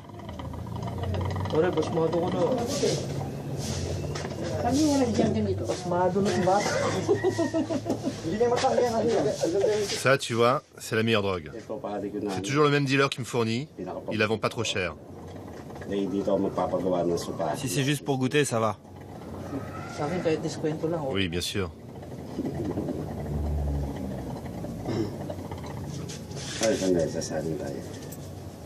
J'ai déjà préparé l'argent de toute manière. Sois discret, dis pas ça. Toi, tu demandes toujours de l'argent et tu nous donnes rien. Ouais, c'est vrai. C'est mieux de prévenir avant. À toi. Pour moins de 300 €, vous pouvez acheter 20 grammes de méthamphétamine. Alors, beaucoup rentrent dans le business. Qu'est-ce qui s'est passé? Il y a eu des achats, et ensuite on a fumé. D'abord on était 2 et les autres nous ont rejoints. Mais ces gens ils font du trafic depuis longtemps? Ah oui, ça fait longtemps qu'ils font ce trafic. 20 ans environ. Et qui sont-ils?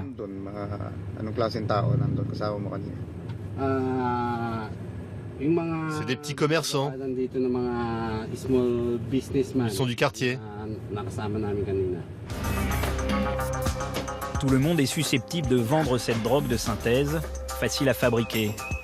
Au cours des 3 premiers mois de 2015, près de 4 millions d'euros ont été saisis.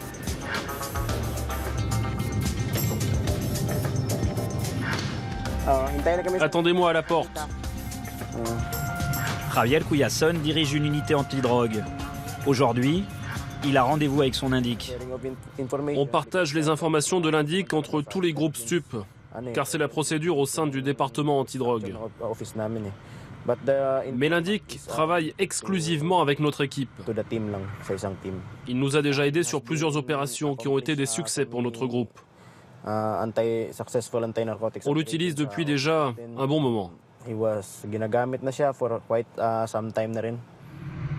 Parfois, les dealers n'hésitent pas à demander des garanties un peu spéciales. Si un deal doit se faire à l'extérieur, le contact est pris par l'indique. Pour un caillou de chabou de 200 grammes, par exemple, l'acheteur va devoir laisser son enfant en garantie de paiement. Il va chercher l'argent, et quand le dealer reçoit l'argent, alors il laisse l'enfant partir. Une assurance? Oui, en quelque sorte, c'est comme une assurance pour garantir le paiement. Drogue contre enfant. C'est dans une ferme que le contact est pris. Après repérage de l'indique, les policiers vont mettre en place le plan d'attaque. Tout doit aller vite, rien n'est laissé au hasard. Un homme âgé avec un haut à rayures, mais c'est quoi son nom? La Barda. La Barda? Il a un peu les yeux bridés. Montre-moi ce que t'as acheté. J'ai acheté ça. Oui, ça vaut 10 €.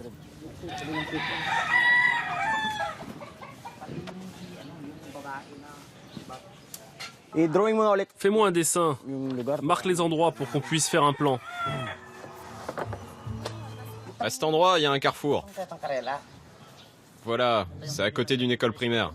Adriana. Adriana quoi? Rue Adriana. C'est ici l'entrée. Mais il y en a aussi une derrière. Ici, c'est l'entrée, et il y a une sortie par ici. Oui, au carrefour à gauche. Ok, alors 2 personnes se posteront là. On le bloque ici, mais le plus important, c'est de le prendre par surprise. Quand on arrive, personne ne doit s'échapper. Alors voilà ce qu'on fait. Qui va acheter? Il faut lui acheter. Ça sera peut-être lui. Et il est grand cet espace? Allez, équipez-vous. Ces opérations ont lieu en plein jour. Alors la discrétion est de rigueur. Les indiques ne participent pas à l'interpellation, mais sont avec la police jusqu'au dernier moment. La réussite dépend en grande partie de leurs informations. Là,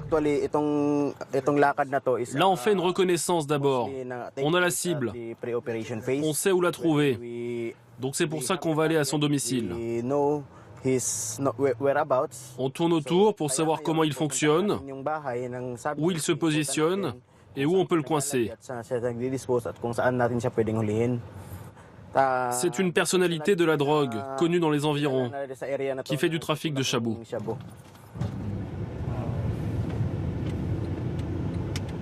À gauche, là-bas, c'est ça. Oui, l'école primaire de Manibago.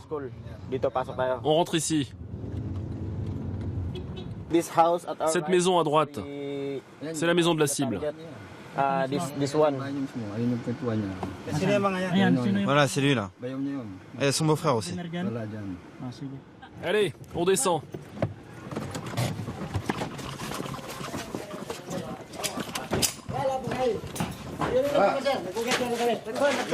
Venez ici! Reste ici! Oui. Personne ne bouge! Mais je n'ai rien. Je n'ai rien. Venez avec moi. De quoi, monsieur? Vous là-bas! Suivez ce qu'il dit. Restez là. Oui, monsieur, d'accord. Mais qu'est-ce qui se passe, monsieur? Mettez-vous par terre. Restez là, par terre. Son corps, cherchez. Qu'est-ce que vous avez? Rien, monsieur, je n'ai rien, monsieur.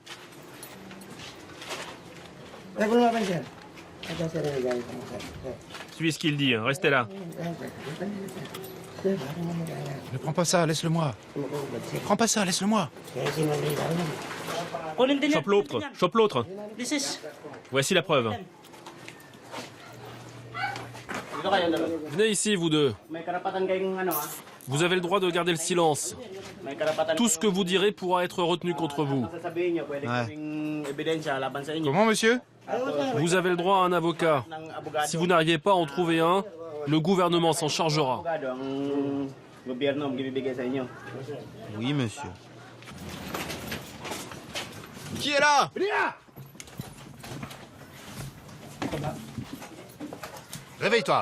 Réveille-toi, fils de pute. C'est lui. On y va. Emmenez-le. Votre nom? Tess. Quoi? Votre portable? Y'a que moi ici, le propriétaire n'est pas là.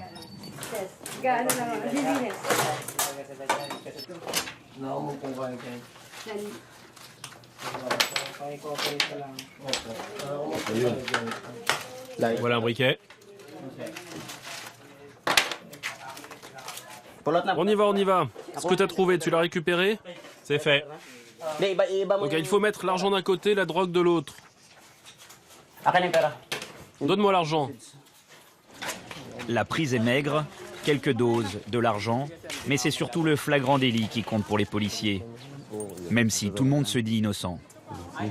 Non mais moi j'ai rien à voir avec tout ça. Hein. Pas de retour au commissariat. C'est dans une ferme que les procès-verbaux sont rédigés. Devant témoins. Où il est celui qui a acheté? Bon. Alors ça, nous l'avons récupéré sur lui. Et ça, on l'a acheté. Ensuite, l'argent. Montre-moi l'argent marqué. celui qu'on a récupéré.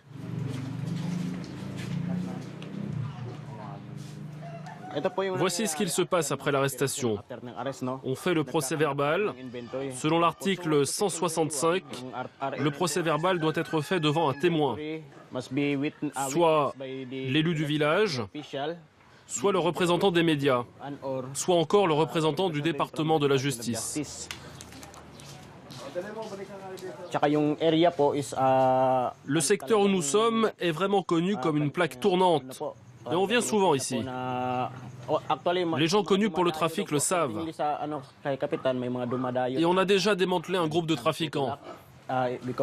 Ils seront placés en garde à vue. Avant leur procès, ils attendront en moyenne 4 ans. Le système judiciaire philippin est calqué sur la loi américaine. Et tout se fait en anglais, alors que la majorité des délinquants ne parlent pas cette langue. Avant d'être transférés dans une prison municipale, les 3 hommes attendront des jours dans une cellule bondée. Pas de fenêtre, l'air est suffocant et le comité d'accueil les attend.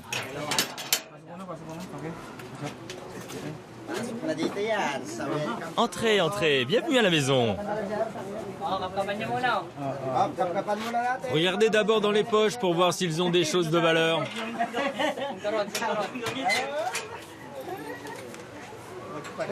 On devient sage ici. Enlevez les vêtements, mes amis. Enlevez vos vêtements.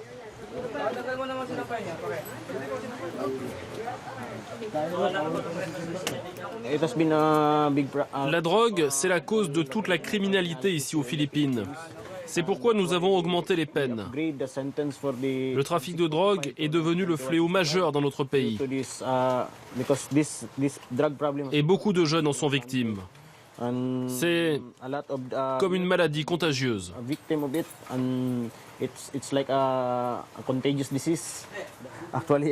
La méthamphétamine, c'était connu comme la cocaïne des pauvres. Alors la cocaïne et la méthamphétamine ont des effets similaires, mais contrairement à la cocaïne, la méthamphétamine dure plus longtemps, avec ce qu'on appelle la montée.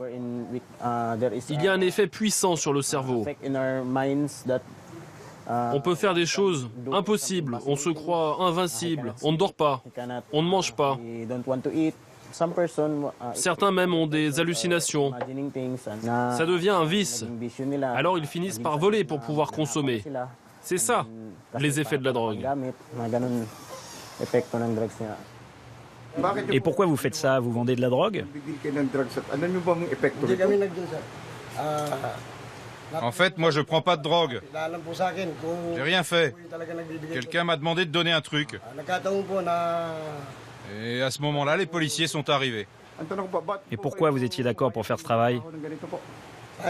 Moi j'ai fait ça uniquement pour connaître les trafiquants. Mon neveu est une victime de la drogue. Si je trouve les dealers, je les tue.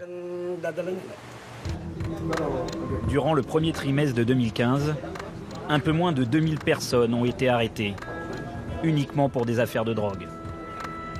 Retour dans le bidonville de Jay. Aujourd'hui, c'est jour de gala. Sa troupe et elle vont danser à un festival de hip-hop. Mais avant de partir, Jay a ses petites habitudes. Voilà, c'est ici où je vis. Quand je me prépare, avant un concours, je préviens d'abord ma mère pour qu'elle me donne la permission et surtout pour qu'elle sache où je vais. Avant de me préparer, je mange.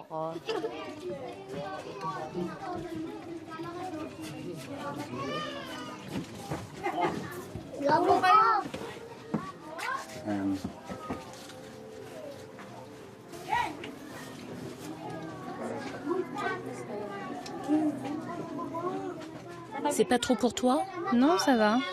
T'es pas fatiguée? Oui, un peu. Qui va participer? Nous sommes plusieurs groupes. Avant, elle traînait partout, elle ne dansait pas. Et puis un jour, j'ai appris qu'elle voulait faire des compétitions de danse. Alors elle a demandé de l'argent pour des uniformes, j'étais d'accord. Je lui ai dit, on ira voir ton père à Bulacan pour lui demander de quoi acheter des uniformes. Au départ, je n'étais pas d'accord parce que ça perturbe les études. C'est pas évident d'associer la danse et les études. Heureusement, les professeurs ont été compréhensifs et elle continue de bien travailler à l'école. Elle a des bonnes notes.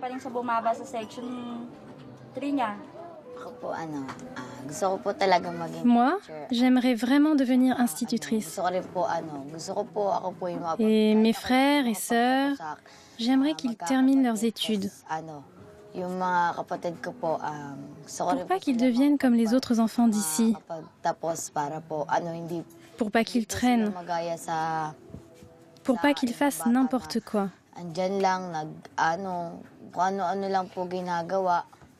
J'aimerais qu'ils le fassent pour la famille.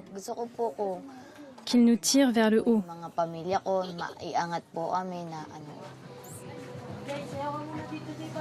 Je vais partir, maman. Tu m'accompagnes ? La danse, c'est ce qui a sauvé Jay. Et sa mère est fière qu'elle s'en soit sortie. Mais tous les enfants n'ont pas la force et la même chance qu'elle. Dans son groupe, tous ne vont pas à l'école. Départ pour le festival. Faute d'argent, c'est à 8 que l'on s'entasse dans ces sidecar taxis. Je monte avec Jason.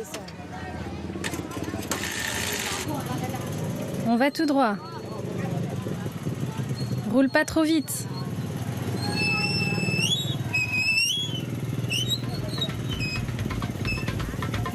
Pas facile de vivre ici.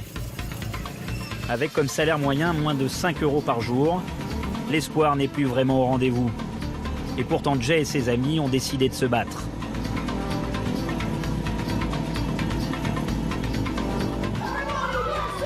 L'espoir par le hip-hop, c'est le nom de ce rassemblement.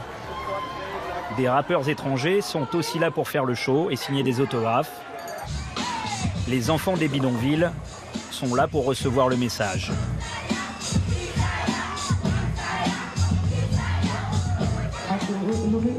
B-Boy Mouse, l'un des organisateurs, a lui aussi un passé de délinquant. Ce projet est là pour vous encourager à danser et on espère que vous ne penserez plus à un mode de vie fait de drogue et de violence. Personnellement, le hip-hop m'a changé. Avant, j'étais dans la délinquance. J'étais perdu. Pour vous dire la vérité, tous mes camarades sont en prison ou sont morts. Je suis le seul qui s'en est sorti. Le hip-hop m'a appris à trouver une place dans ce monde.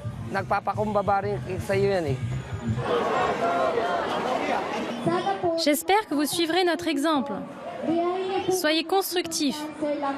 Éloignez-vous des mauvaises rencontres. Travaillez bien à l'école et dansez comme nous. Soyez heureux. Voilà, c'est tout. Attention, préparez-vous. Voici le groupe Les Kids. Applaudissez-les.